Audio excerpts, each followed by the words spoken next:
السلام علیکم دوستو، آج کی کہانی کا نام ہے کٹو کی قربانی۔ کہیں دور ایک گاؤں میں کٹو اپنے 5 چوزوں کے ساتھ رہتی تھی۔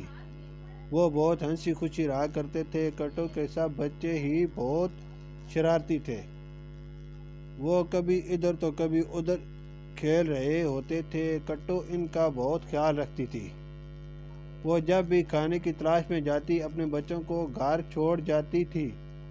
آج جب وہ بچوں کو گھر چھوڑ کر باہر جانے لگی تو سب سے چھوٹے چوزے نے اس سے کہا کہ آج میں بھی آپ کے ساتھ باہر جاؤں گا، میرا بڑا دل چاہ رہا ہے۔ اس کی دیکھا دیکھی باقی چوزوں نے بھی کٹو سے باہر جانے کی ضد شروع کر دی۔ تم سب کا باہر جانا ٹھیک نہیں، کیونکہ ابھی تم سب چھوٹے ہو۔ کٹو نے پیار سے بچوں کو سمجھایا، مگر وہ بضد تھے کہ آج وہ بھی باہر جائیں گے اور مزے کریں گے۔ آخر وہ بچوں کی ضد کے آگے باہر گئی اور انہیں ساتھ لے کر ڈربے سے نکلی۔ ابھی تھوڑی دور ہی گئی تھی کہ ایک خطرناک سانپ نے حیرت سے کٹو اور اس کے ساتھ چوزوں کو دیکھا، کیونکہ اس سے پہلے وہ اپنے بچوں کو ساتھ لے کر کبھی باہر نہیں نکلی تھی۔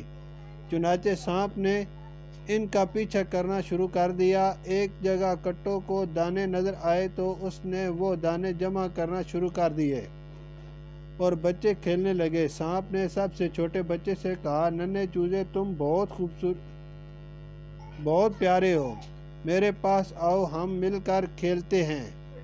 بڑے چوزے نے جب ننھے چوزے کو دیکھا تو وہ چیخ کر بولا، اس سانپ سے دور ہو جاؤ، کیونکہ یہ تمہیں نقصان پہنچائے گا۔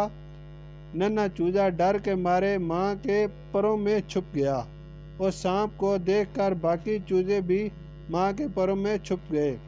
سانپ نے چوزوں کو ڈسنے کی بہت کوشش کی، مگر ہر بار کٹو سامنے آ جاتی۔ کٹو کا شور سن کر دوسرے جانور بھی